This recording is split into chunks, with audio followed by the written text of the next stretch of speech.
ये गाया कर शाम सवेरे बैठ गंगे प्रभु पद गाया कर शाम सवेरे बैठ गंगे प्रभु मिल गाया कर अजी नाम लागे कोई मोल रे माटी में ना रोल रे नाम लागे कोई मोल रे माटी में ना रोल रे अब तुम लागे फिर न मिलेगा कभी नहीं कभी नहीं कभी नहीं नहीं कभी नहीं कभी नहीं मनुष्य जन्म अनमोल रे माटी में ना रोल रे अब तो मिला है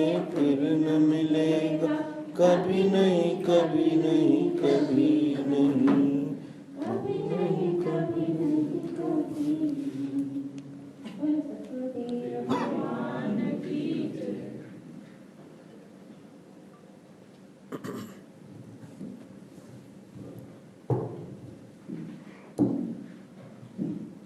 हरि ओम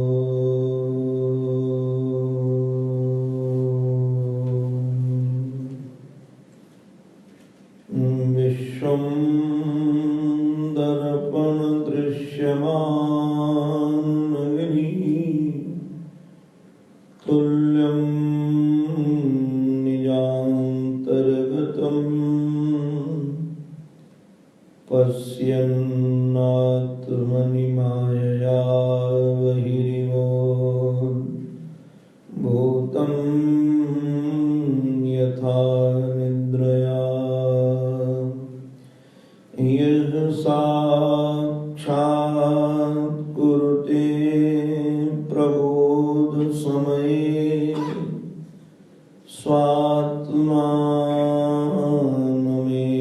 स्वात्मानमेवाद्वयम्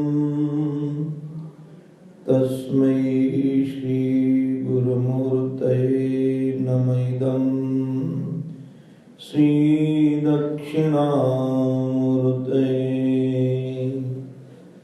जन्माद्यस्य यतोऽन्वयादितरतश्चार्थे स्वविज्ञस्वराट्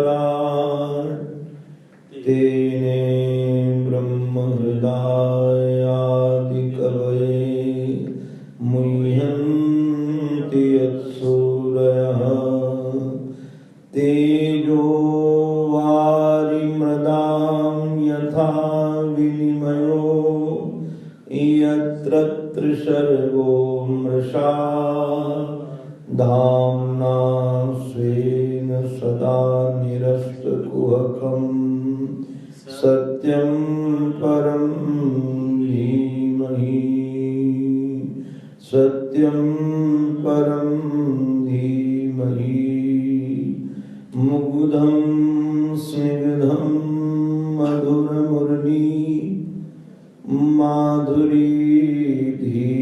माधुरीधीर्नादैः कारं कारं करणविवशं गोकुलं व्याकुलत्वं श्यामं कामं व्रजजनमनो मोहनं मोहनाङ्गं चित्ते नित्यं निवसतु महो वल्लभी वल्लभं नः। ॐ नमः श्री परमहंसास्वादित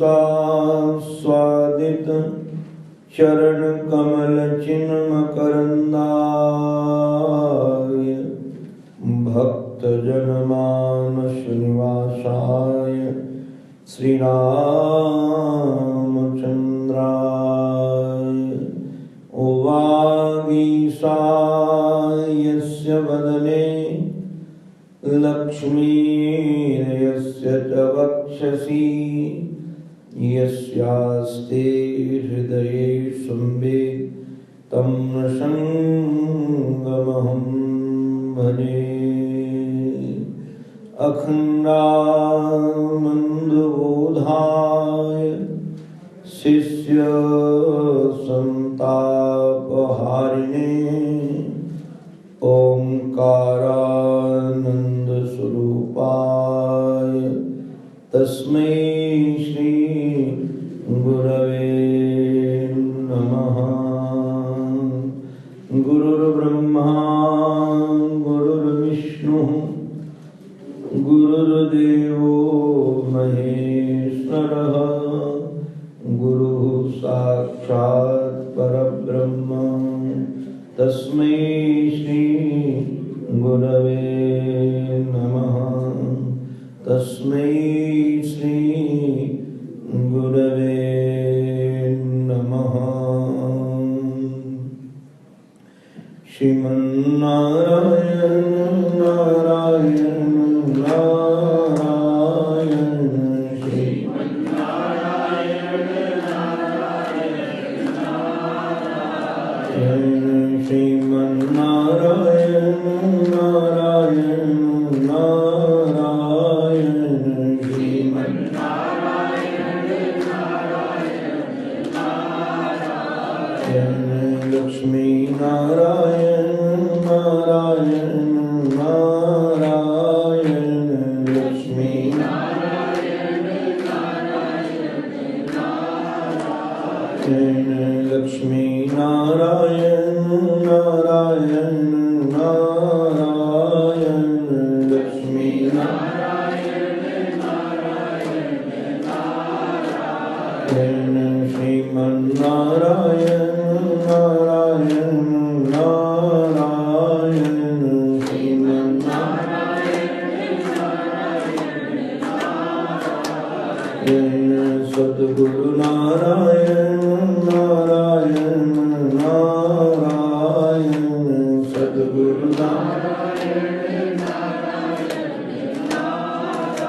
नारायण सद्गुरु नारायण नारायण नारायण सद्गुरु नारायण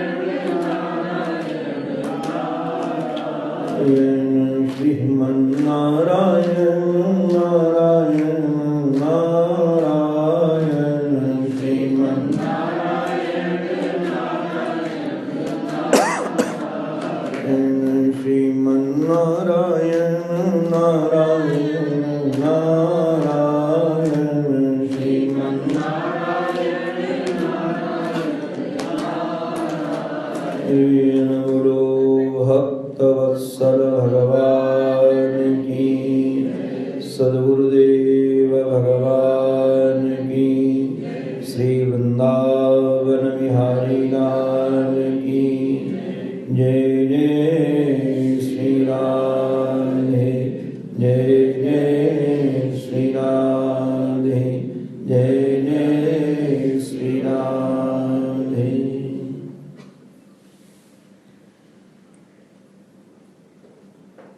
जैसे शरीर को स्वस्थ रखना हो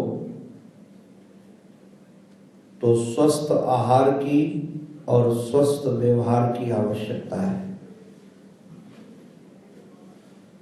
यदि आपका आहार स्वस्थ नहीं होगा और व्यवहार स्वस्थ नहीं होगा तो आपका शरीर स्वस्थ नहीं रहेगा। चाहे आप कितना योग करो और चाहे अन्य क्रियाओं में आप कितने लगे रहो, भोजन पर अनुशासन न हो और आपकी दिनचर्या में अनुशासन न हो। आहार शब्द का अर्थ ये है कि जो बाहर से अंदर लाया जाए। जो भी हम बाहर से अंदर लाते हैं उसका नाम आहार पड़ जाता है। जैसे शब्द आहार है, क्योंकि शब्द ध्वनि बाहर है और कान के रास्ते से हम उसको अंदर लाते हैं। ऐसे रूप आहार है, ये रूप बाहर है, नेत्र के दरवाजे से हम उसको अंदर लाते हैं।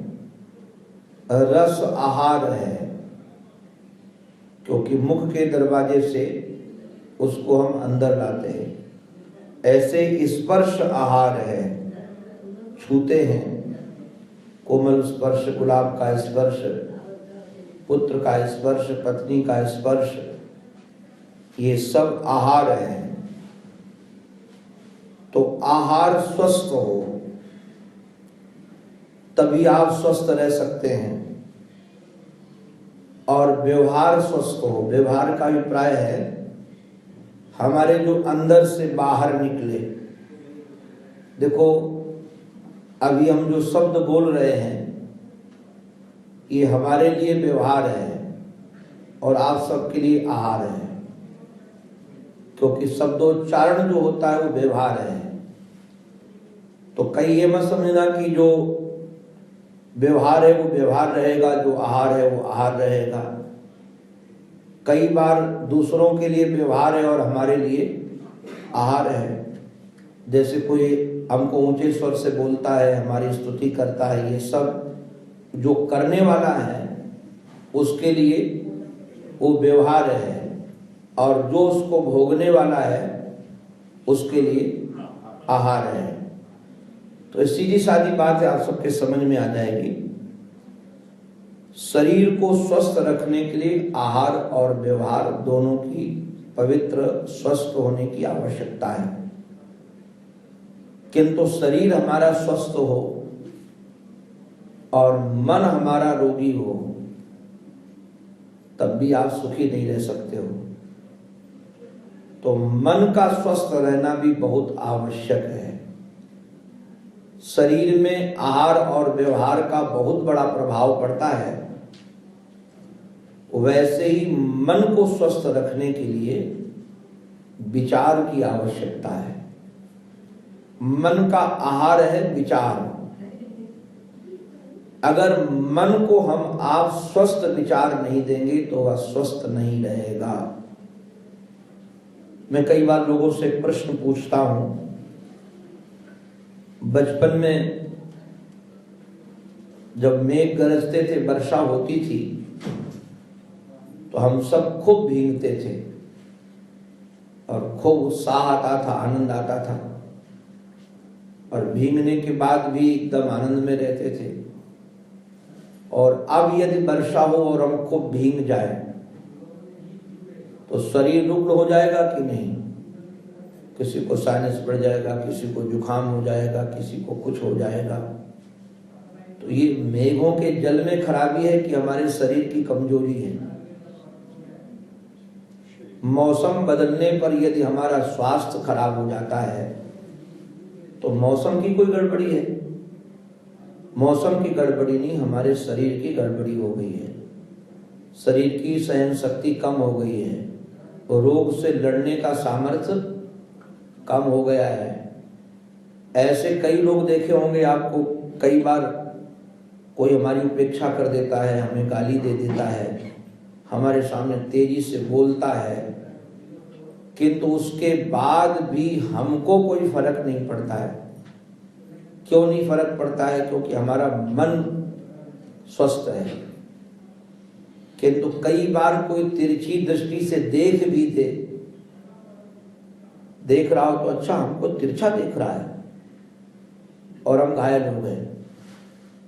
अब कोई हंस दे थोड़ा सा तो हमको देखकर हंस रहा था, अब इसी में हम परेशान हो गए। क्यों हंस रहा था? आज सबके सामने हमारा हंसी क्यों कर दी, व्यंग क्यों कर दिया? अब ये छोटी छोटी बातें, जो ऐसी बात कही तो उसमें ऐसा क्यों कहा, और इन सब बातों को लेकर के यदि हम दुखी हो जाते हैं तो इसका अभिप्राय ये है कि हमारा मन बहुत कमजोर है। मन की सहन शक्ति बहुत कमजोर है। हम देखें, संतों को सामने कोई गाली दे रहा है और निंदा कर रहा है, अपमान कर रहा है, अरे नारायण शरीर को डंडे से मार भी रहा है, किंतु तब भी वो इतने आनंद में है, कुछ पूछो नहीं। भागवत में एकादश स्कंद में श्री ठाकुर जी ने श्री उद्धव जी को एक गीत सुनाया है। उस गीत का नाम है भिक्षुक गीत। उसकी स्टोरी इतनी जबरदस्त है, मुझे नहीं लगता है कि आज के समय से जीने वाले लोग लाखों करोड़ों में कोई एक हो। उसके ऊपर लोग लवशंका कर देते हैं, उसको बांध देते हैं। भोजन कर रहा हो व्यक्ति हो तो लोग लाकर उसकी थाली में मल डाल देते हैं, उसको बांधते हैं। दुनिया के जितने भी कष्ट देने के साधन हो सकते हैं उसको सब दिए जाते हैं, दुख के साधन, किंतु मस्ती में रहता है। और मस्ती में रहता ही नहीं, गीत भी गाता है। गीत में गाने वाला व्यक्ति कोई सहज स्थिति में तो होगा नहीं। गीत तब जब गाया जाता है कि हमारा स्वस्थ शरीर हो, मन ठीक हो, हम गा सके, और किसी से दुश्मनी नहीं मानता। और दुख का कारण उसके चित्त में है कि दुख का कारण व्यक्ति नहीं है, दुख का कारण स्थान नहीं है, दुख का कारण कोई भी नहीं है। दुख का कारण यदि कोई है तो हमारा मन है। नायम जनों में सुख दुख हेतुर न देवतात्मा गृह कर्म कालः। न गृह न कर्म न काल। तो दुख का कारण कौन है? बोले दुख का कारण मन है।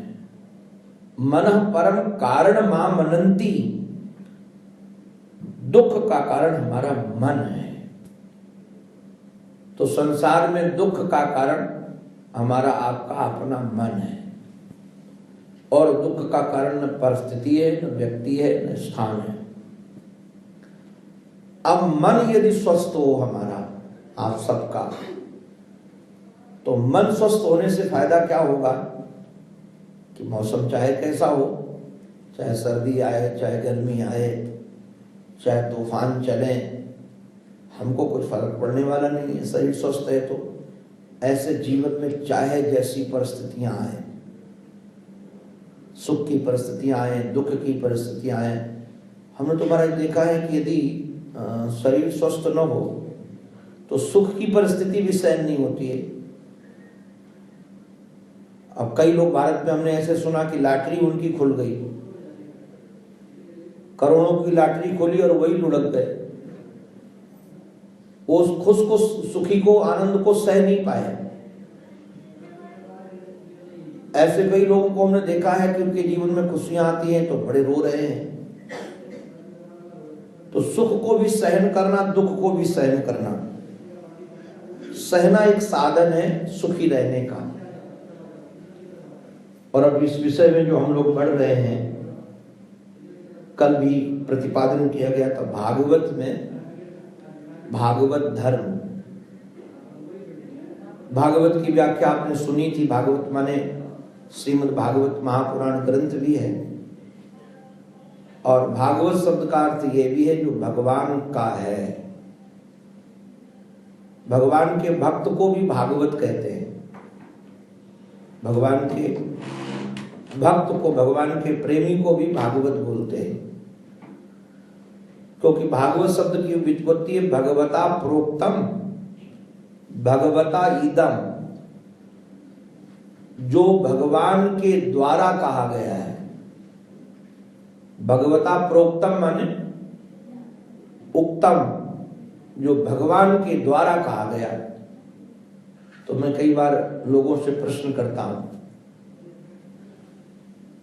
पत्नी और पति हैं या प्रेमी या प्रेमिका है, एक दूसरे को प्रेम करने वाले, तो प्रेमी यदि कुछ बोलेगा तो ये कहेगा कि हमारा स्वभाव बहुत अच्छा है, हम बहुत सुंदर हैं, हमारे जैसा कोई दूसरा पुरुष नहीं है, वो ये नहीं बोलेगा। प्रेमी यदि बोलेगा तो अपनी प्रेयसी की प्रशंसा करेगा कि तुम बहुत सुंदर हो, तुम्हारे जैसा स्वभाव किसी का नहीं है, तुम्हारा जैसा दुनिया में मैंने किसी को देखा नहीं है। ये निश्चित रूप है कि प्रेमी अपने प्रेमास्पद की ही प्रशंसा करेगा, प्रेमास्पद की ही चर्चा करेगा। ऐसे भगवान के जो प्रेमी हैं, भगवान के जो प्रेमास्पद हैं, वो भगवान के भक्त हैं। और भक्तों के जो प्रेमास्पद हैं वो भगवान है। अगर सूरदास जी महाराज कोई चर्चा करेंगे, कोई यश गाएंगे, तुलसीदास जी महाराज कोई यश गाएंगे, मीरा कोई यश गाएगी, तो मीरा हो, तुलसी हो, सूर्य हो, कोई भी कवि हो, भक्त हो, वो ये नहीं कहेगा कि हम बहुत पुण्यशाली हैं और हमारे बड़े गुण हैं, मैं बहुत अच्छा हूं। वो यही कहेगा कि ठाकुर जी के जैसा कोई दुनिया में दूसरा है नहीं, न तुम्हारे समान स्वभाव है, न तुम्हारे समान कोई रूप है। तो एक दूसरे की चर्चा करते हैं। और भागवत की कथा कहने वाले यदि भगवान हो, भगवता प्रोक्तम, तो भगवान यदि भक्तों कथा करेंगे तो निश्चित रूप से भक्तों की चर्चा करेंगे। इसलिए भागवत में किसी दूसरे की चर्चा नहीं है चर्चा सब भक्तों की, क्योंकि भगवान करने वाले हैं। और जो भक्तों की जो विशेषता गाई जाती है, जो भक्तों के गुण गाए जाते हैं, जो भक्तों में बसने वाले गुण हैं, उन्हीं का नाम भागवत धर्म है। जिस धर्म के आधार पर भक्त जीता है, जिस आश्रय में वह जीता है, उसी का नाम भागवत धर्म है। कल एक बात का यहां प्रतिपादन किया गया था, संसार में क्रिया का महत्व है और भगवत धर्म में उद्देश्य का महत्व है। अब यहां संसार में क्रिया क्या करते हो ये लोग देखेंगे, कैसा आपका कर्म है। और भागवत धर्म में कर्म नहीं देखा जाता है, कर्म का उद्देश्य क्या है। इसलिए जितने भगवान के भक्त हुए वो सब एक जैसे कर्म करने वाले नहीं थे। कबीर का कर्म अलग है, तुलसी का कर्म अलग है, मीरा का कर्म अलग है। अब कबीर तो जुलाहा थे, रैदास तो चमड़े का काम करते थे। अब कोई ऐसा नहीं कि वो भक्त बन गए तो माला लेकर के बैठ गए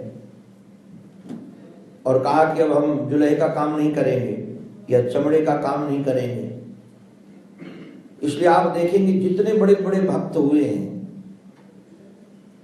उनके कर्मों का बहुत ज्यादा वर्णन नहीं है कि इस कर्म में लगे रहते थे, इस कर्म में लगे थे। ये कर्म करो तो भागवत बन जाओगे, तुम माला फेरो तो भागवत बन गए, तुम सत्संग सुनो तो भागवत बन गए, तुम तिलक लगाने लगो तो भागवत बन गए, तुम ऐसे कपड़े पहन लो तो भागवत बन गए। ये भागवत धर्म में कोई कानून नहीं है, किसी भी प्रकार का कोई कानून नहीं। जो भी आप कर्म करते हो, जो भी XYZ, उस कर्म का संबंध भगवान से हो जाए तो आप भागवत बन गए। कर्म का संबंध भागवत में तो नारायण यहां तक है, मैं आपको क्या कहूं, अगर दुश्मनी भी करना हो तो आप भगवान से दुश्मनी कर लो तो आप भक्त बन गए। दुश्मनी भगवान से, हाँ, गाली सुनाना हो तो भगवान को सुनाओ तो गाली सुनाना भी आपको भागवत बना देगा। हमारे पूज्य शिवड़िया बाबा जी महाराज के पास में एक ब्रजवासी भक्त पहुंचा, क्योंकि बाबा का बड़ा नाम हो गया था। एक पूज्य पंडित गया प्रसाद जी महाराज, एक बड़े दिव्य संतों की गिरिराज में समाधि है, गिरिराज जी के तलाटी में, और वो बाबा के शिष्य थे। बाबा के चरणों में आए कि हमको भगवान के दर्शन करा दो, मुझे संन्यास लेना है। तो बाबा ने कहा कि तुम गिरिराज जी की परिक्रमा लगा के आओ। तो श्री गिरिराज जी महाराज की परिक्रमा लगाने के लिए गए, किंतु परिक्रमा लगाते समय ठाकुर जी मिल गए। तो जिसके लिए संन्यास लेना था वही मिल गया, तो अब कोई लाल कपड़ा रंगने की जरूरत है नहीं, कोई संन्यास की विधा की जरूरत नहीं, तो आए नहीं। बाबा फिर वहां मिलने गए उनसे। बाबा हमारे पैदल चलते थे, गाड़ी में नहीं बैठते थे कभी। इलाहाबाद जाना हो, कहीं जाना हो, साधन में नहीं बैठते थे, पैदल चलते थे। तो मिलने गए उनसे, तो चर्चा हुई कि सिद्ध संत है भैया बाबा जी महाराज। तो एक ब्रजवासी उनके पास मिलने के लिए आया। तो उसने पूछा कि महाराज क्या भगवान हमको भी मिल सकते हैं? बोले क्यों नहीं मिल सकते? संसार के समस्त प्राणी जितने भी हैं सबके पिता हैं, और अपने पिता से मिलने का सबको अधिकार है। चाहे पशु हो, चाहे महाराज पक्षी हो चाहे मनुष्य हो, तो सबको जब परमात्मा मिल सकते हैं तो तुमको क्यों नहीं मिल सकते? तो कहा कि हमने तो सुना है, रामचरितमानस में है, निर्मल जन सो मोहि पावा, मोहि कपट छल छिद्र न भावा। भगवान को तो वही मिल पाता है जो निर्मल जन हो और कपट छल छिद्र न हो। हमारे में तो सब कुछ है। बाबा बड़े हंसे, बोले तुम्हारे में तो बहुत गुण है। भगवान तो एक गुण में रिझ जाते, पता नहीं किस गुण पर दया निधि रिझ जाते हैं। तुम्हारे पास तो कह रहे हो ये सब है, हमारे पास कपट है, छल है, छिद्र है। काचा सबसे बताओ तुम्हारे जीवन में दुर्गुण क्या है? बोले महाराज सबसे बड़ा दुर्गुण मैं गाली बहुत देता हूं। मैं किसी से भी बात करता हूं तो बिना गाली दिए मैं बात नहीं कर सकता। कई लोगों का अभ्यास होता है, हमारे ब्रज में तो कई ऐसे हों, बाप से भी बात करेंगे तो गाली दे के बात करेंगे, माँ से बात करेंगे तब भी गाली दे के बात करेंगे। मैं समझता हूँ कमाल है, वो आदत में होता है। बाबा ने कहा ये तो बहुत बड़ा गुण है। बोले ये गुण है? बोले हाँ गुण है। तुम एक काम करो, ठाकुर जी के पास खड़े होकर खूब गालियां दिया करो, जितनी गाली दे सकते हो उतनी गाली दो। महाराज वो गया और श्री ठाकुर जी के साथ ब्रजवासी था, तो सखा का संबंध था। वो समझता था श्री ठाकुर जी हमारे सखा हैं, ब्रजवासी हैं, तो खूब गाली दिया। बोले तेरे जैसा बेवफा तो आज तक मैंने देखा ही नहीं। तेरे माँ का पता नहीं, बाप का पता नहीं, तेरे स्वभाव का पता नहीं। हम सब आपके पीछे मरते हैं। जिन लोगों ने तुमको जिलाया, सब कुछ किया, पाला पोसा, उन्हीं को छोड़कर मथुरा चला गया, फिर द्वारिका चला गया, राजा बन गया, हम गरीबों को भूल गया। और खूब गाली दिया, 3-4 दिन तक गाली दिया, और गाली देते थे रोने लगा। इतना तादात्म्य हो गया उसका कि वो भूल गया कि मैं मूर्ति को गाली दे रहा हूं। उसको लगा कि मैं सामने श्री ठाकुर खड़े उनको गाली दे रहा हूं, और श्री ठाकुर जी प्रकट हो गए और उसको हृदय से लगा लिया और कहा कि मैं छोड़कर नहीं गया हूं, तुम्हारे पास ही। तो मैं निवेदन कर रहा था, गाली जैसी साधना भी भगवान को प्रकट करने में सामर्थ्य रखती है, तो अन्य साधनाएं परमात्मा को प्राप्ति करने में कोई विलंब कैसे हो सकता है? जो भी गुण हो आपके जीवन में, नाचना, गाना, बोलना, कर्म करना, उस कर्म का संबंध भगवान से हो जाए, उद्देश्य उसके भगवान हो जाए। यदि उद्देश्य भगवान हो जाएंगे तो क्रिया भले समाज में निंदनीय हो, किंतु वह भागवत धर्म बन जाएगी। कल मैंने एक दृष्टि दी थी आप लोगों को, जाता परासराग योगी वासव्याम कलय हरे। वेदव्यास जी महाराज का जो कृष्ण द्वैपायन का जन्म हुआ, वो शास्त्रीय धर्म से बिल्कुल विरुद्ध और निंदनीय था। वेदव्यास जी महाराज का जन्म निंदनीय शास्त्रीय विधा से। आप कहेंगे जन्म निंदनीय क्यों? एक तो कुंवारी कन्या थी, ब्याह नहीं हुआ था, भले वह गंधर्व कन्या थी, किंतु उत्पन्न तो मछली से हुई थी, योजन गंधा थी। केवट ने उसको पाला था और बिना ब्याह के गर्भाधान कर देना, संकल्प से ही सही। तो कोई कन्या बिना ब्याह के यदि पुत्रोत्पत्ति करती है तो निंदनीय होगी कि नहीं? वो कहां से बंधनी हो जाएगी? सांसारिक धर्म के आधार पर तो अपतित हो गई। किंतु हमारे पराशर महात्मा का जो उद्देश्य था, वह नक्षत्र को, समय को, स्थान को जानकार थे और जानते थे कि इससे जो बालक उत्पन्न होगा वो सारे समाज को एक प्रकाश देगा, एक दिशा देगा। उसके मूल में भोग वासना नहीं थी। उद्देश्य उनका यही था कि जो संतान उत्पन्न होगी संकल्प के आधार पर उस समाज के लिए, तो अब उस चाहे वो मां रही हो और चाहे वो बेटा, दोनों निंदनीय नहीं हुए, क्योंकि उद्देश्य पवित्र हो गया। और कल मैंने निवेदन किया था कि कृष्ण द्वैपायन ने जब दिव्य चक्षु से देखा कि समाज में लोगों के पास धन बहुत होगा, सुविधाएं होंगी, मान प्रतिष्ठा सब कुछ हो सकता है, किंतु दुखी होंगे। दुर्भगान वीक्ष, हमारे सूजी महाराज कहते हैं दुर्भगान वीक्ष, उनका दुर्भाग्य देखा। लोग अधिकतर समझते हैं कि सद्भाग्य ये है कि धन बहुत हो, जिसके पास धन होता है लोग कहते बड़ा भाग्यशाली है। किंतु हमारे यहां शास्त्र में धन वाले को भाग्यशाली नहीं कहते। जो आनंद में है, जिसका धन परमात्मा है, वो भाग्यशाली है। तो लोगों को देखा कि दुर्भगान वीक्ष, इनका दुर्भाग्य ये होगा कि भगवान से दूर होंगे, और यदि लोग भगवान से दूर होंगे तो इससे बड़ा दुर्भाग्य कुछ हो नहीं सकता है। और भगवान से दूर क्यों होंगे? उनका अपना अज्ञान। भगवान से दूर करने का कारण हमारा कर्म नहीं है, हमारा अज्ञान है, हमारी नासमझी है, हमारा अविवेक है। तो अब ये जो अविवेक है, ये विवेक हो जाए तो अविवेक नष्ट हो जाएगा, ज्ञान हो जाए तो अज्ञान नष्ट हो जाएगा। तो क्या किया जाए? तो ज्ञान का साधन वेद है। वेद शब्द का अर्थ ही ज्ञान है। वेद माने होता विद ज्ञाने, ज्ञान। तो वेद एक था,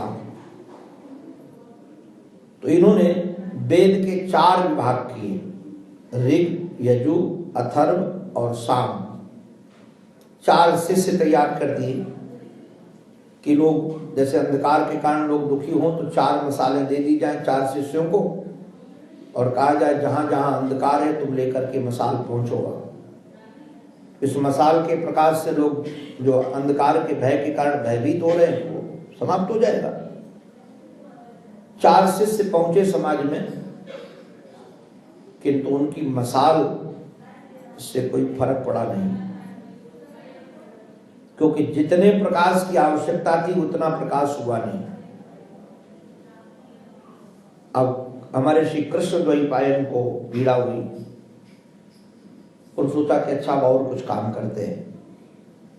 तो वेद का ही जो दर्शन था उसको दृष्टांतों के माध्यम से समाज में वितरित किया, और उस ग्रंथ का नाम रखा महाभारत। महाभारत में वेद का ही दर्शन है, किंतु एक स्टोरी है, एक चरित्र है, एक दृष्टांत है। वो पांडवों के माध्यम से, भीष्म पितामह के माध्यम से, श्री कृष्ण के माध्यम से, ये पात्र हैं सब महाभारत के। कुंती के माध्यम से, उत्तरा के माध्यम से, अभिमन्यु के माध्यम से। और एक धर्म एक अधर्म, 2 पार्टियां तैयार की। धर्म की पार्टी वाले भी लोग और अधर्म की पार्टी वाले लोग। जैसे कोई फिल्म बनाने वाला व्यक्ति फिल्म बनाता है तो खलनायक भी तैयार करता है, नायक भी तैयार करता है। कुछ खलनायक के पक्ष वाले होते हैं और कुछ नायक के पक्ष वाले होते हैं। फिल्म का उद्देश्य तो यही होता है कि सब लोग ये समझ लें कि धर्म की जय होती है। जहां धर्म होता है वही विजय होती है। धर्म परेशान होता है किंतु परास्त नहीं होता है। धर्म को परेशानी उठानी पड़ती है। धर्म को परेशानी इसलिए उठानी पड़ती है इस समय, क्योंकि इस समय अधर्म का है। कलयुग जो है वो अधर्म का है। अब कलयुग जो राजा इस समय अधर्म है, तो जो अधर्म करते हुए लोग नजर आएंगे, राजा का सहयोग उसके साथ होगा। अब राजा का सहयोग उसके साथ होगा तो उसको जल्दी पद प्रतिष्ठा सुविधाएं सब मिलती हुई नजर आएंगी। किंतु ये सब दिखाने के बाद भी प्रत्येक फिल्म आप देखिएगा, ये सब दिखाने के बाद भी लास्ट में खलनायक कभी जीतता नहीं है। उसके पास पद है, प्रतिष्ठाएं हैं, वैभव है, लोग है, बल है, किंतु उसके पास धर्म नहीं है। और जो नायक है उसके पास धर्म है। तो दिखाना ये कि यतो धर्मः ततो जयः, जहां धर्म है वहां जय है। तो अब कई बार क्या होता है, लोग दिग्भ्रांत हो जाते हैं प्रारंभ की स्थिति देख करके।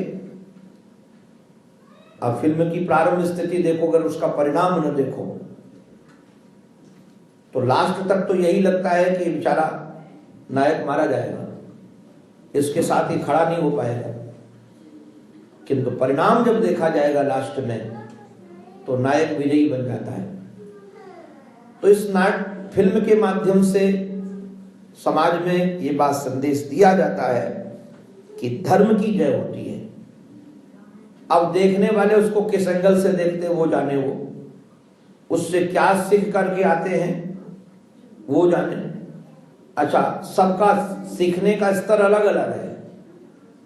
एक ही फिल्म यदि 10 लोग देखें, आप 10 से अलग अलग पूछिएगा कि इस फिल्म में आपको क्या अच्छा लगा, तो अपने अपने स्तर से उसको पकड़ कर आए होंगे। कई लोग कहेंगे डायलॉग बहुत बढ़िया थे, कई लोग कहेंगे गाना क्या कहना था, और कई लोग कहेंगे खलनायक का जो स्वर था वो बोलता बहुत जबरदस्त था। अब उद्देश्य से लगभग लोग च्युत रह जाते हैं, क्योंकि देखने का उद्देश्य क्या है। ऐसे जो महाभारत नामक ग्रंथ रचा गया, उसके उद्देश्य का एकदम स्पष्टीकरण था कि जिसके साथ परमात्मा होते हैं विजय उसकी होती है। और यह बात दर्शन के माध्यम से इनको दर्शानी थी। पूरा प्रयास किया, नाना प्रकार के दृष्टांत, नाना प्रकार के उपाख्यान, यथार्थ परिणाम लेकर के सबकी रचना की। किंतु बाद में देखा कि इस ग्रंथ के भी पिपासु लोग नहीं होंगे। हमने देखा है कि कई बार दवा अपने पास है, डॉक्टर अपने पास है, किंतु यदि प्रारब्ध प्रबल है, भोगना है, तो सब कुछ होने के बाद भी हम दवा नहीं ले पाते। भक्तमाल में एक बड़ा विलक्षण चरित्र है। एक विद्वान को कोई भयंकर रोग हो गया, 4-5 साल तक वो रोग से उलझते रहे।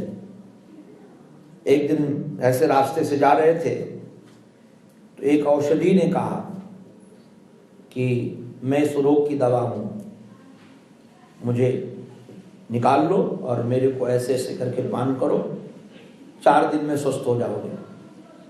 तो विद्वान खड़े होकर के बोले कि इस रास्ते से तो मैं रोज गुजरता रहा, इसके पहले तू क्यों नहीं बोली? अगर तू उस रोग की दवा थी तो पहले बोलना चाहिए था।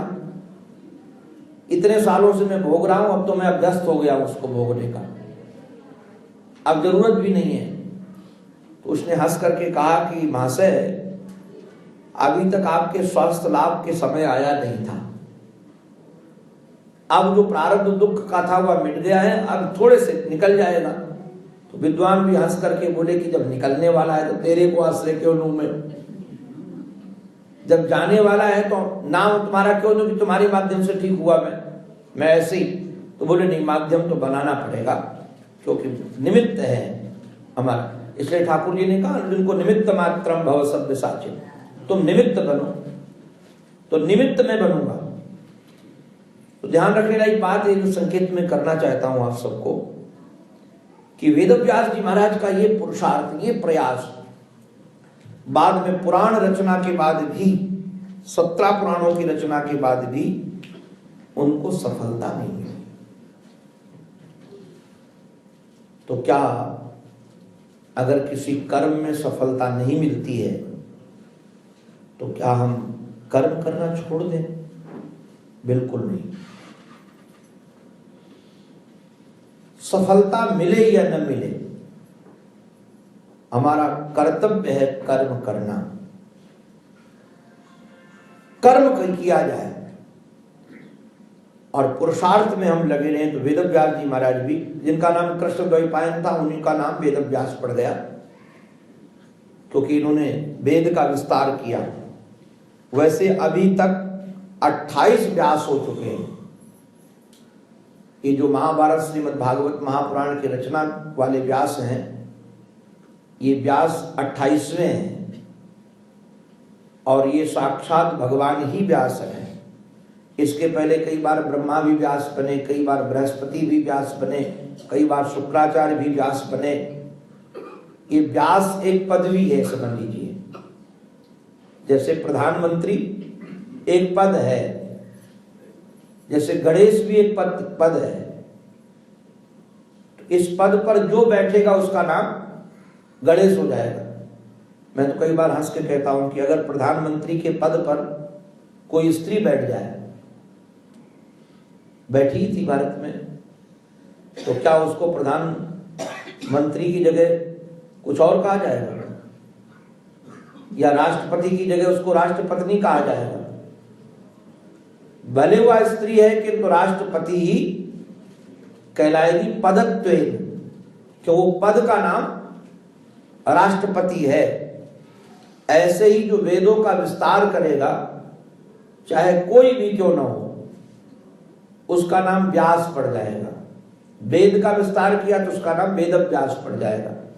इसलिए जो पुराणों आदि की, रामायण की कथा लोग करते हैं, पुराने समय उनको कहते थे व्यास जी हैं। मतलब छोटी छोटी बातों का बड़ा विस्तार से वर्णन करते हैं, इसलिए ये व्यास जी है। व्यास शब्द का अर्थ इसी प्रयोग में होता था कि विस्तार करके बोलने वाले, छोटी चीज को बड़ी करके बोलने वाले हैं। तो ये व्यास भी एक पद है। तो पदत्वेन जो अभी जिन व्यास की मैं चर्चा कर रहा हूं, 28वें व्यास थे जो साक्षात भगवान ही बनकर के आए थे। अब पुराण रचना के बाद भी सफलता नहीं मिली तो खिन्न मानुष हो गए, बड़े दुखी हुए। स्वाभाविक है, जो हम हजारों वर्ष तक कोई कार्य में लगे रहे हैं, बार बार हमको असफलता मिले तो कई बार दूसरों से नहीं अपने से ही वैराग्य होने लगता है। तब तक महाराज उनके मानस को दुखी देख करके नारद आ गए। पुराण भाषा में नारद जी महाराज का बहुत बड़ा रोल है। वैसे नारद शब्द का तो जो अर्थ होता है वो बड़ा रसीला है। नार और द, नार माने होता है नर नारायण संबंधी जो ज्ञान है उसका नाम है नार, और दा माने देने वाला। नारद जी जिसको मिलते हैं उसको भगवान का ज्ञान दान करते हैं। अच्छा, नारद जी की एक विशेषता और भी है, नारद जी जिसको मिलेंगे उसको भगवान के दर्शन कन्फर्म। नारदात देव दर्शना। और एक और देहाती अर्थ बता दे आपको, बड़ा रसीला है अर्थ वो। जो उत्तर भारत के होंगे वो लोग समझ जाएंगे। गांव में गाय भैंस जैसे जो लोग रखते हैं, तो यदि गाय भैंस बीमार हो जाए तो उनको भी दवा दी जाती है। तो अब वो कोई टेबलेट तो खाएंगे नहीं कि ऐसे कोई दवा दे दो तो नहीं खाएंगे। तो किसान क्या करता है, एक बांस की नली रखता है, पूरा मोटा बांस, वो पोला होता है, उसको ऊपर कलम जैसे काट देता है और वो पोली है, तो दवा तैयार की जाती है और दवा तैयार करके उसमें भर दी गई और वो गाय या भैंस पशु को लोग पकड़ लिए, बांध दिए और उसका मुख खोलकर जबरदस्ती वो डालते हैं और दवा उसके अंदर डाल देते हैं। तो वो जो यंत्र होता है, उस यंत्र को उत्तर भारत में नार बोलते हैं। नार से लाओ दवा पिला दो, नार कहाँ रखी है, उसका नाम यंत्र है, वो नार जिसको बोलते हैं। तो दुष्ट से दुष्ट प्राणी को, अज्ञानी से अज्ञानी प्राणी को जो भगवद औषधि, भगवद लीला की औषधि, भगवत के नाम की औषधि जो पिलाता रहे, उसका नाम नार है, वो नारद है। तो आप देखेंगे जहां कहीं किसी परिस्थिति में जहां लीला रुकने लगती है भगवान की, वहां नारद जी महाराज प्रकट हो जाते हैं और नारद जी प्रकट हुए तो निश्चित रूप से भगवान से मिलाते हैं। नारद जी जब प्रकट हुए तो नारद जी ने प्रश्न किया, मूल भागवत में इसका प्रश्न का वर्णन है और साधुओं का मिलने का ढंग और प्रश्न का ढंग यही होता है। पहले तो पूछा कि तुम्हारा शरीर स्वस्थ है कि नहीं, तो कहा कि आपकी कृपा से शरीर स्वस्थ है। तो मानसवा, आपका मन प्रसन्न है कि नहीं। बंधुओं ध्यान रखना, शरीर स्वस्थ भी हो किंतु मन स्वस्थ न हो तो आप सुखी नहीं होंगे, और शरीर रोगी भी हो किंतु आप मन से स्वस्थ हैं तो शरीर कोई बाधा डालने वाला नहीं है। हम देखते हैं कई लोगों को शरीर में ऐसे ऐसे रोग हैं। अभी हमारे वृंदावन में एक माता जी वहां रहती हैं, वृंदावन में ही, 40 साल से कम उम्र होगी, कैंसर हो गया। तो हमको पता चला कि कैंसर हो गया तो मैं मिलने गया उनसे। तो इतने प्रसन्न, हमको उनकी प्रशंसा, हमारा प्रसन्नता देखकर आनंद भी हुआ, पर मैंने सोचा कि प्रसन्नता का संबंध कहां से है। हम खोजी हैं तो पूछने लगे। उनको कोई परवाह नहीं कैंसर के रोग की, कि कैंसर हो गया है तो मौत हो जाएगी या दुख भोगना पड़ेगा। उन्होंने एक बात कही, बड़े बोले मैं बहुत खुश हूं। हमने कहा क्यों? बोले इससे 2 फायदे हुए हमको कैंसर से। हमने कहा क्या फायदे हुए? बोले पहला फायदा तो ये है कि मैं पहले सोचती थी कि कम से कम 60 साल तो जीऊंगी, तो कोई साधन आदि में प्रमाद होता था, सोचते आज नहीं तो कल कर लेंगे। अब मुझे पता चल गया कि आयु कम है और हमारे पास समय कम है, तो अब हमको भजन खूब करना है। पहला फायदा तो ये हो गया कि भजन खूब होगा हमारा। अब किसी से संबंध की जरूरत नहीं, न किसी से बात सी, न किसी से लेना देना। अब हमको भजन के अतिरिक्त तो कुछ नहीं करना, एक फायदा। दूसरा फायदा हंस करके बोली, तो हमारा लाला भी बहुत गजब का है। मैंने कहा क्यों?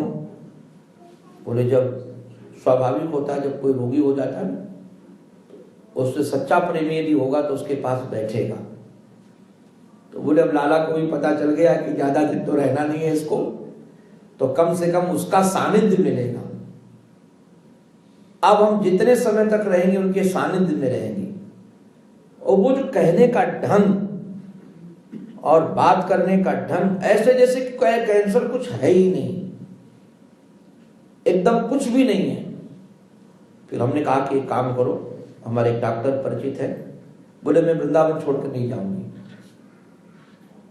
तो हमने कहा ब्रज में रहो, वृंदावन नहीं, ब्रज रहो।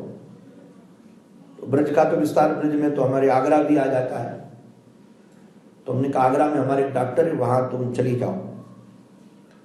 डॉक्टर के पास तुमको कुछ कराना नहीं, एक बार डॉक्टर देख ले कि किस स्थिति में है। डॉक्टर देखकर घबरा गया, बोले महाराज ये जीती कैसे है? लास्ट स्थिति में कैंसर है और उसको कोई परवाह नहीं है, कोई उसको दर्द भी नहीं है। मैं तो आश्चर्य मान रहा हूं। तो हमने कहा कि तुम बता दो उनको। बोले कि हम तो बताने की स्थिति में नहीं, इतना खतरनाक है। तुमने कहा अच्छा मैं बताता हूं। बोले आप भी मत बताओ, नहीं तो घबरा जाएगी। तो फिर हमने बताया उसको कि डॉक्टर ऐसे ऐसे कह रहे। बोले हमको पता था कि ये होने वाला है। तो हमने उस समय देख करके हमको लगा कि ये जो भागवत धर्म है, इसमें मन हमारा इतना स्वस्थ होता है।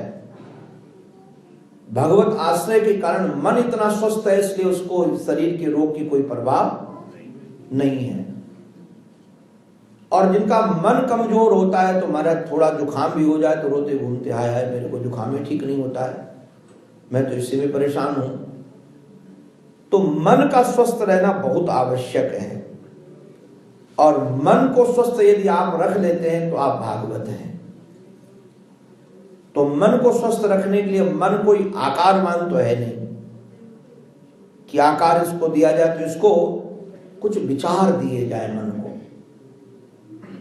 तो नारद जी महाराज इस समय वैद्य हैं और वेदव्यास जी महाराज रोगी हैं। भले उनको लोक कल्याण की चिंता है, संसार के दुख से दुखी है, दुखी तो दुखी है। भले आप संसार के दुख से दुखी हो, दुख यदि आपके जीवन में तो आप दुखी हो। तो सोचा क्या किया जाए इनको, इतना आप इससे ज्यादा ज्ञान और विचार कोई क्या दे सकता है, जरा विचार करना।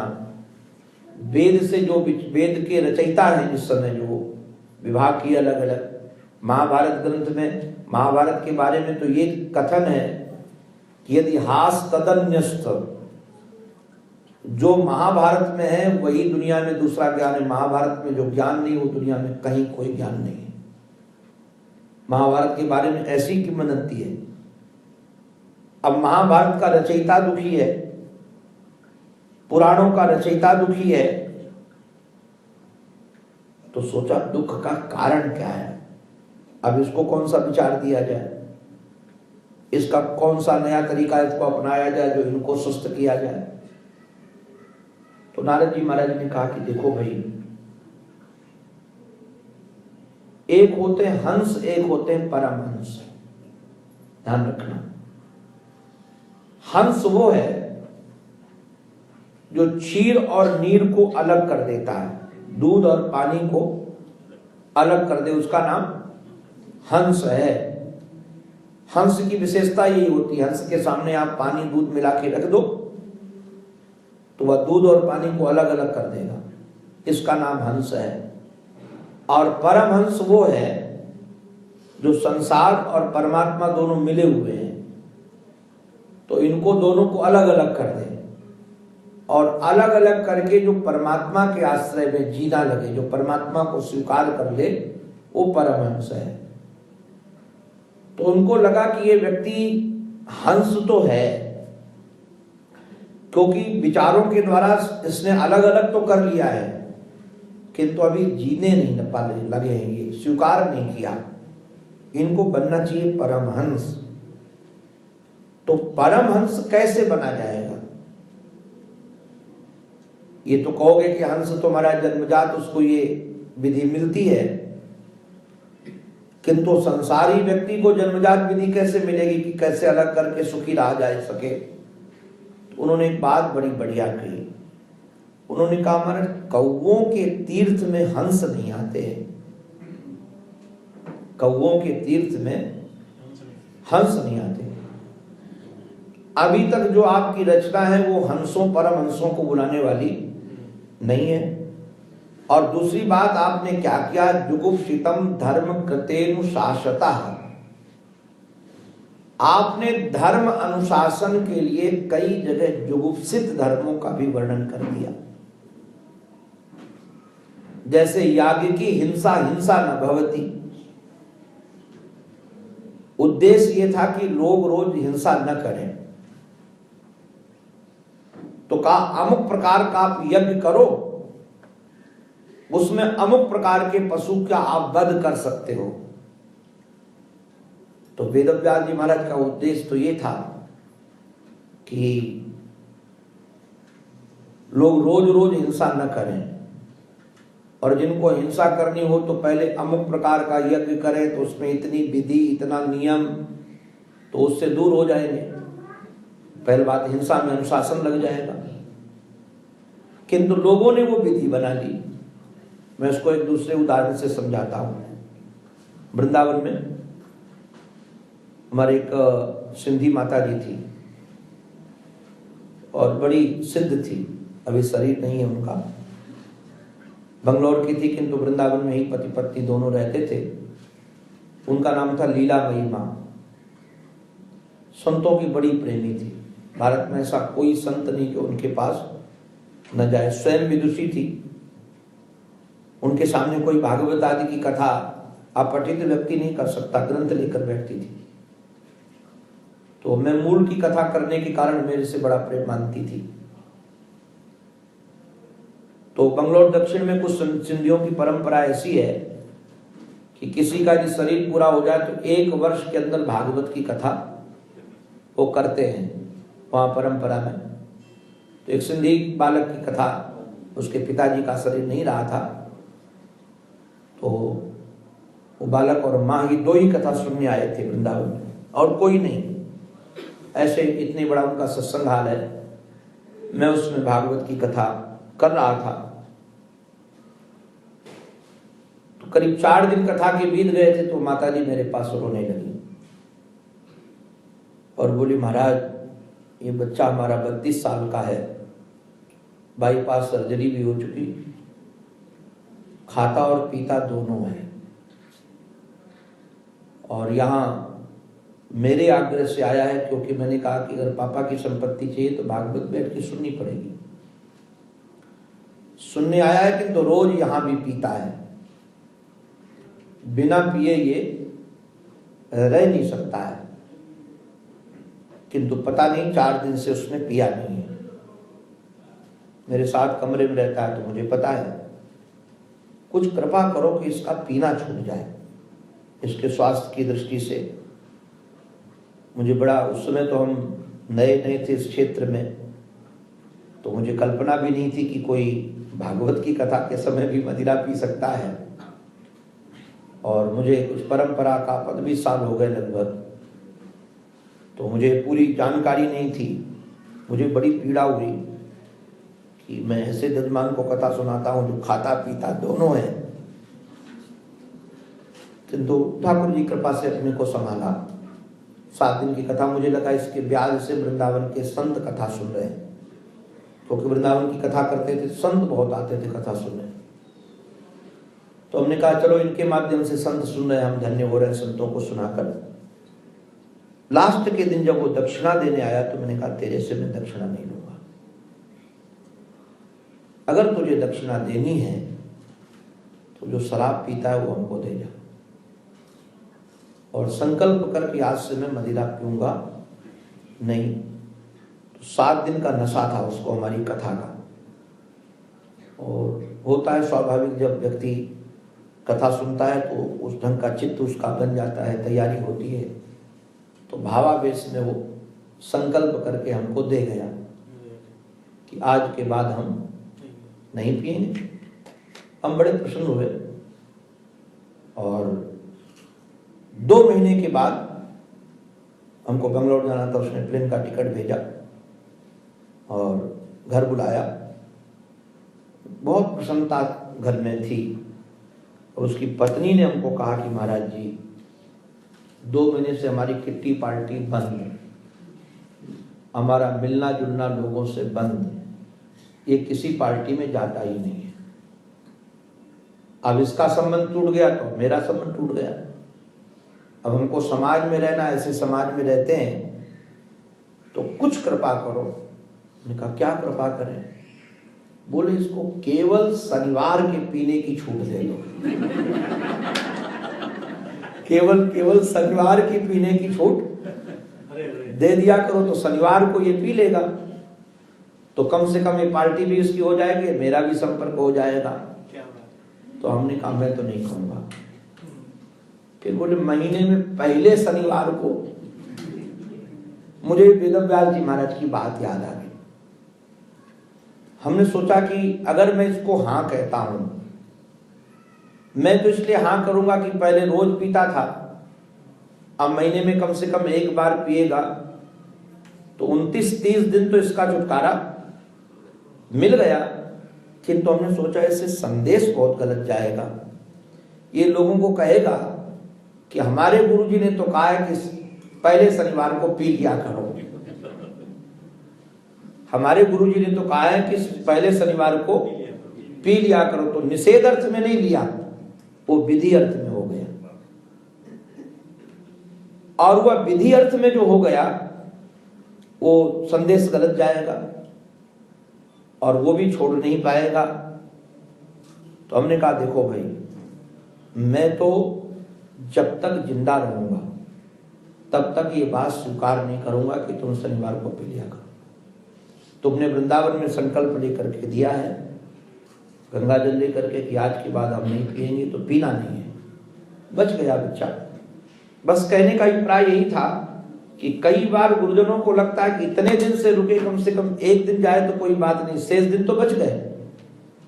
तो वेदव्यास जी महाराज जी ने कई जगह ऐसे प्रयोग कर दिए। तो उनका उद्देश्य था कि लोग अमुक प्रकार का यज्ञ करें तो अमुक प्रकार का अपराध हो भी जाए तो कोई दिक्कत नहीं, तो शेष दिन के अपराध से बच गया। किंतु नारद जी ने कहा कि वो भी आपका निंदित कर्म हो गया, और ऐसे जगह परमहंस नहीं आएंगे।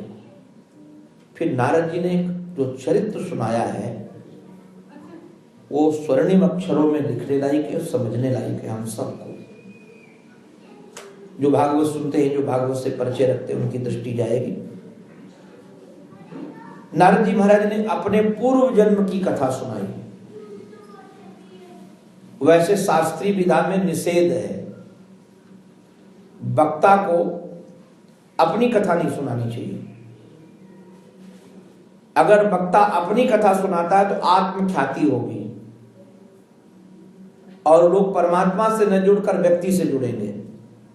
वक्ता का काम यह होता है कि व्यक्ति से न जुड़ा जाए, परमात्मा से जुड़ा जाए। सच्चा गुरु वो नहीं जो अपने से जुड़े। सच्चा गुरु हुआ है कि जहां से मैं जुड़ा हूं वहां से तुम भी जुड़ो। जिस जगह से हमको पावर मिल रहा है, हमको रस मिल रहा है, हमको ज्ञान मिल रहा है, तो तुम भी डायरेक्ट जुड़ो, इनडायरेक्ट जुड़ने की जरूरत नहीं है। मैं तो केवल माध्यम बनूंगा और तुम परमात्मा से, क्योंकि हमको भी रस वहीं से मिल रहा है, ज्ञान हमको वहीं से मिल रहा है, आनंद हमको वहीं से मिल रहा है, उत्साह मुझे वहीं से मिल रहा है, तो तुम हमारे माध्यम से क्यों लो, सीधे लो ना। जहां से मैं जुड़ा हूं आप वहीं से जुड़ जाओ। हाँ, जुड़ने की विधा मैं बता सकता हूं, क्योंकि मैं तुमसे पूर्व यात्री हूं, तो मैं पहले चला हूं, तो मुझे रास्ते का ज्ञान है। तो हम बता देंगे कि इस रास्ते में यहाँ यहाँ विघ्न, गुरु यही काम करता है, क्योंकि इस रास्ते से मैं गुजर कर आया हूं, तो इस रास्ते में ये विघ्न पड़ते हैं और तुम इन विघ्नों से ऐसे निकल जाना, और मैं तुम्हारे साथ हूं। तुम्हारा जिसके सीधे भगवान से संबंध हो जाता है।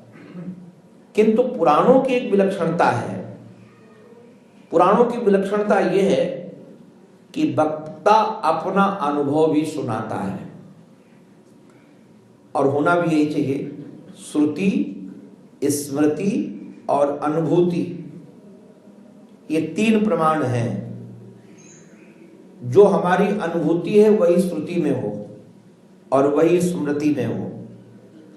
अगर हमारी अनुभूति स्मृति के विपरीत है, ध्यान रखना, तो अनुभूति गलत है।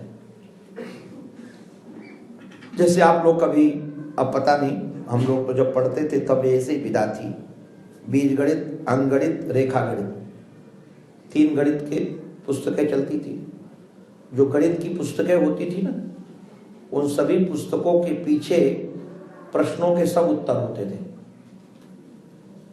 उसी पुस्तक में। तो मैं कई बार हंसता था कि जब उत्तर लिखा ही है इसमें तो काहे को खोपड़ा लगाना है। किंतु उत्तर क्यों लिखे होते थे? उत्तर इसलिए लिखे होते थे जो तुमने सवाल लगाया है वो सवाल लगाने के बाद यदि उत्तर वही आया है तो तुम्हारा सवाल लगाना सही है। अगर उत्तर कुछ दूसरा आया है, इसका अभिप्राय कहीं ना कहीं सवाल में गड़बड़ी है, तो दोबारा सवाल लगाओ। वो नकल करने के लिए नहीं कि बिना सवाल लगाए वो टिक के रख दिया उसमें। फिर मेहनत करो और पूरा देखो कि कहाँ गड़बड़ी हुई है, कहाँ जोड़ने में गड़बड़ी, कहाँ घटाने में गड़बड़ी, क्या गड़बड़ी हुई जो उत्तर वो नहीं आया है।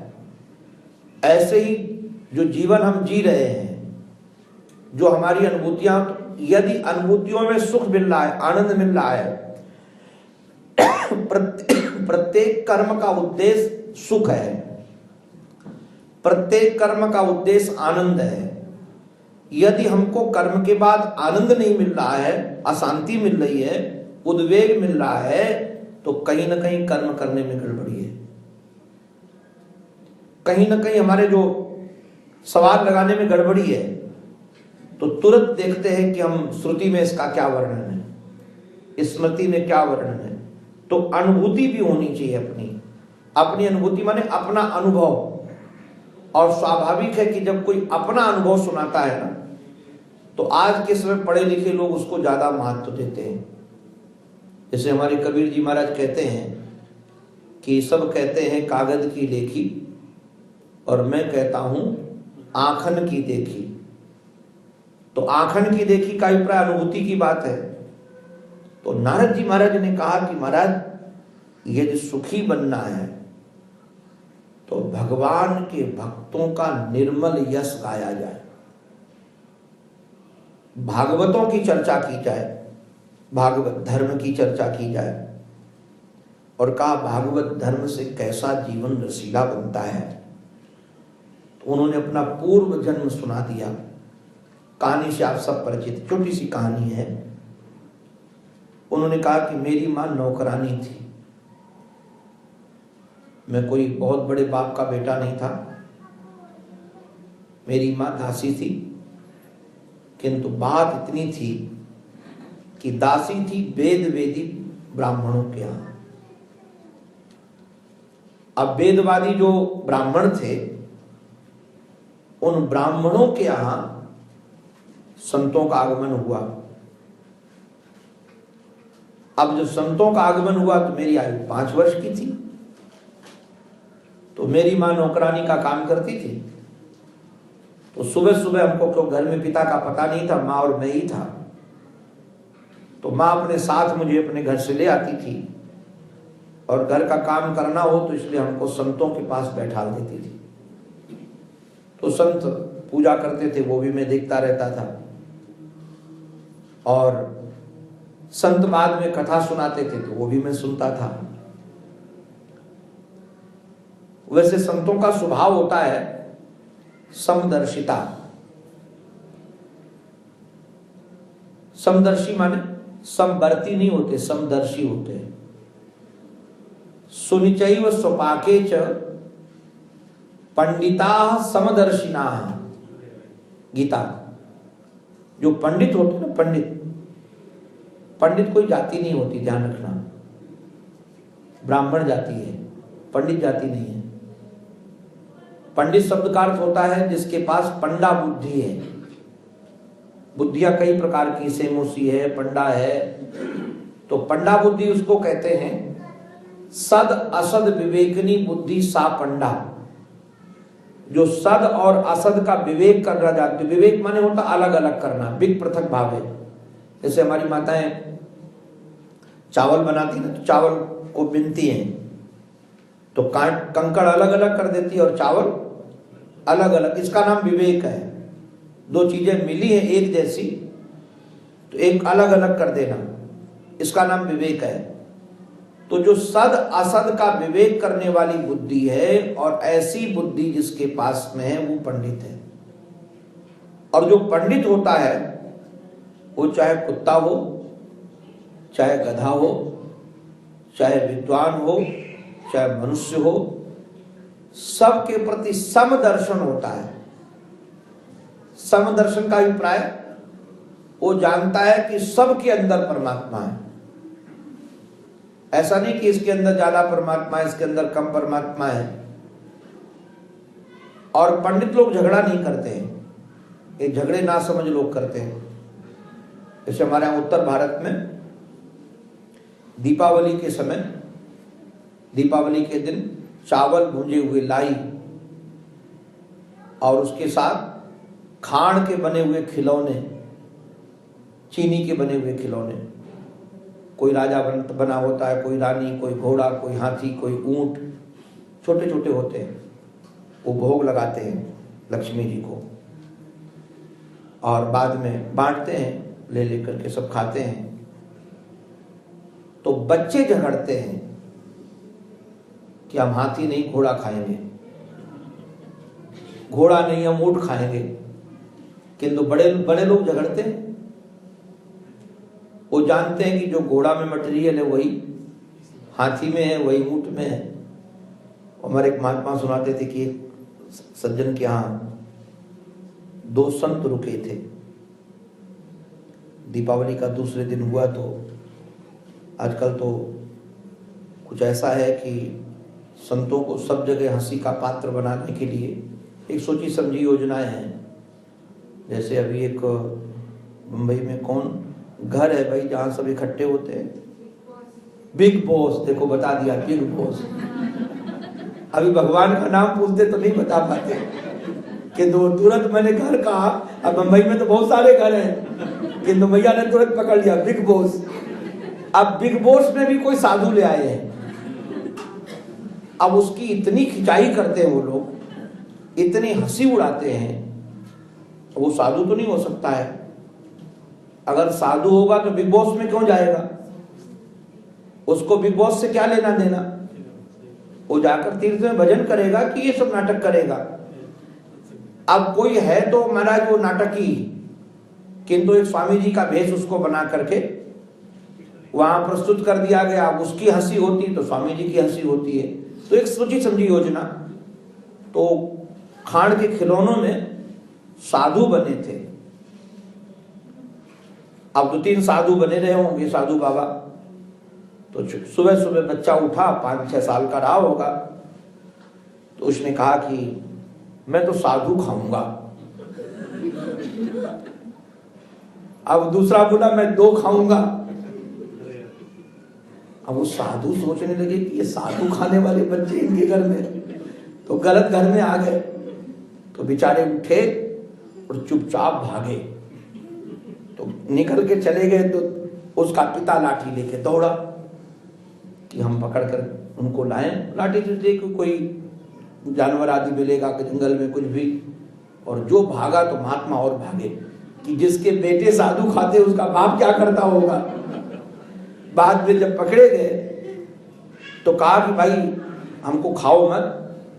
तो उन्होंने कहा महाराज आपके खाने की चर्चा नहीं, वो खिलौनों के खाने की चर्चा थी। तो मैं निवेदन इतना ही कर रहा था कि जो खिलौने होते हैं उसमें समझदार लोग लड़ते नहीं हैं। उनको पता है कि सब में खांड ही है, केवल आकार अलग अलग बने हुए हैं। ऐसे संसार में जितने आकार हैं इसके अंदर परमात्मा ही समाया हुआ है, ये पंडित व्यक्ति जानता है, इसलिए समदर्शी होता है उसके लिए। किंतु यहां एक बात बड़ी अच्छी नारद जी ने कहा, चक्रु कृपाम यद्यपि तुल्य दर्शना। वो संत तुल्यदर्शी थे, समदर्शी थे, किंतु उन्होंने हमको हमारे ऊपर कृपा कर दी। देखो भागवत धर्म में एक बढ़िया बात यहाँ जो हम संकेत कर रहे हैं, ध्यान देने लायक है। उन्होंने लिखा है नारद जी ने कि बालक का स्वभाव होता है चंचल, किंतु मैं दांत था, चंचल नहीं था। मैं शांत बैठा रहता था, संत जो क्रिया करते थे देखता था, जो कथा सुनाते थे सुनता था, भले समझ में ना आए उनको देखा करता था। तो इसके कारण संतों ने क्या किया कि जो प्रसाद लगाते थे ठाकुर जी जो को प्रसाद पाते थे उस प्रसाद की थाली में छोड़ देते थे। वैसे जूठा छोड़ना बहुत बड़ा अपराध है। आप लोगों से भी हम सबसे कहते हैं अन्नम वही ब्रह्म, एक कण भी बर्बाद न करना। नहीं तो पार्टियों में हम लोग जाते हैं ना, इधर उधर कहीं गए तो सोचते हैं हमारा क्या जाता है, 5 प्लेट उठाओ चाहे 4 प्लेट उठाओ, खूब लोग बर्बाद करते हैं।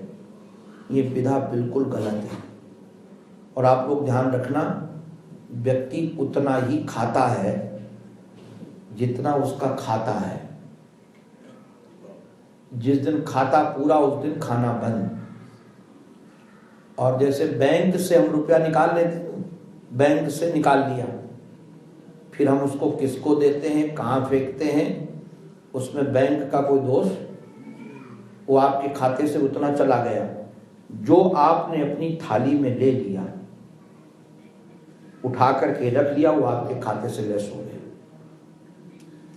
अब फेंक दोगे तो पता है क्या होगा, आपके खाते से लेस हो गया, आप खाते में नहीं रहेगा तो खा नहीं सकोगे। बाद में डॉक्टर ही मना कर देंगे कि डायबिटीज बढ़ी रहती, खाओगे तो मरोगे। ये खाता समाप्त होने के सब लक्षण हैं। इसलिए जब तक हमारा शरीर रहे तब तक खाने की व्यवस्था बनी रहे। इसलिए कभी अन्न बर्बाद नहीं करना चाहिए, कभी भी। जितना ले सको उतना ही लो, भले आपको थोड़ा भूखा रहना पड़े, क्योंकि थोड़ा पेट खाली रहेगा तो बीमार नहीं पड़ोगे, मरोगे भी नहीं जल्दी। तो भोजन पर ध्यान दें। किंतु संत लोग ज्यादा लेते थे और छोड़ देते थे। वो क्यों ऐसा करते थे? 2 बातें थी। एक तो पूज्य संत चरण जानते थे कि इतना पदार्थ इस दासी के बच्चे को कोई खिलाने वाला नहीं। अब नौकरानियों के बच्चों को, नौकरानी को जो घर में माल सड़ने लगता वो लोग देते, ताजा भोजन कहाँ देते? तो एक संत की कृपा थी। ये एक व्यवहारिक दृष्टि और आध्यात्मिक दृष्टि से ये है कि अन्न का असर जीवन में बहुत पड़ता है।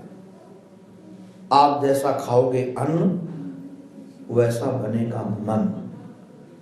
एक तो भगवत प्रसादी का भोजन, दूसरा संत का प्रसाद, तो हो गया महाप्रसाद।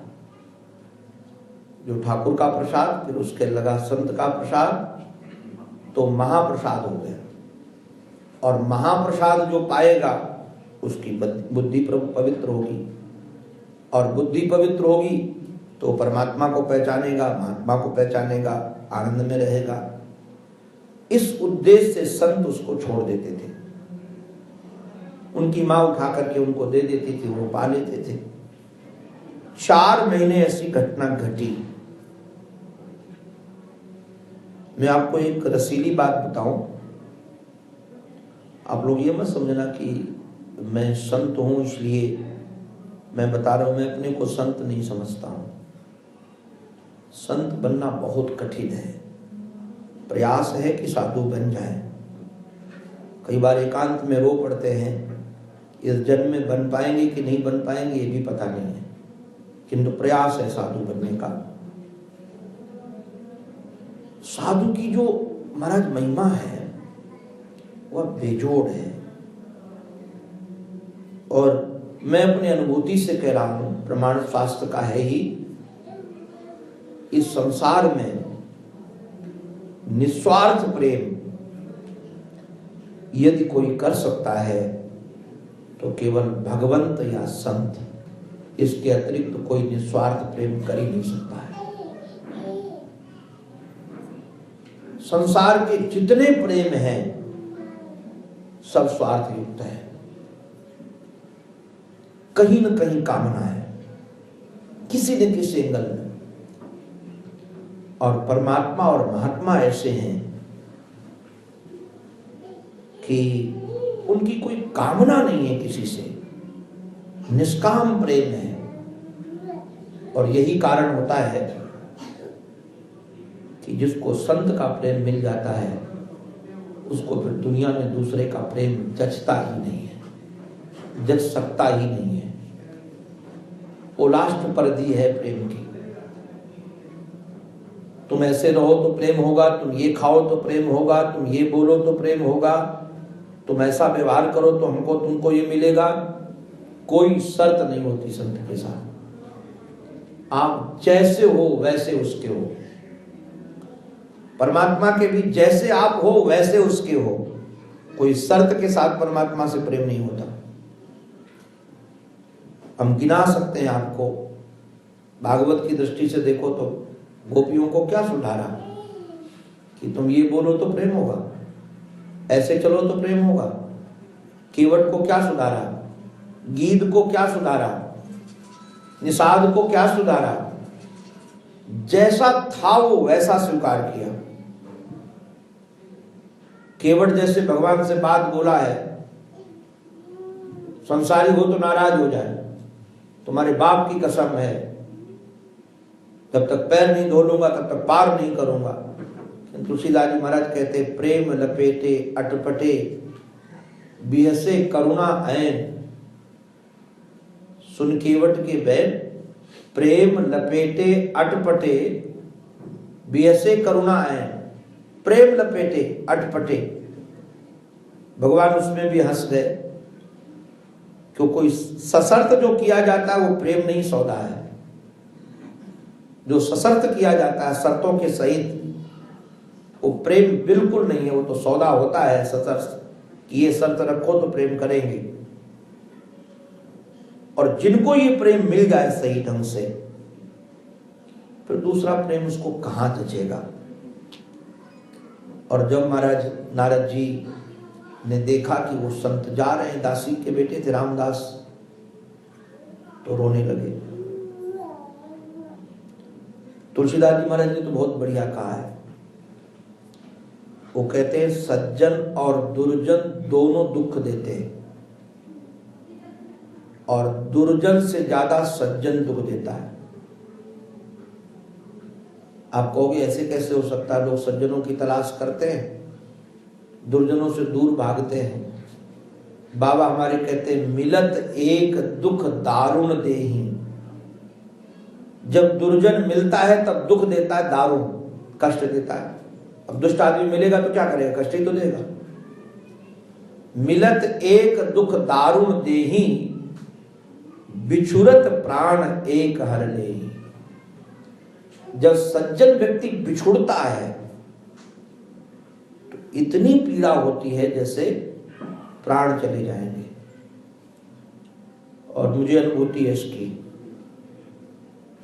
मुझे लगता है एक दिन भी ऐसा नहीं होता होगा जब हम अपने गुरु जी की याद करके रोते न हो।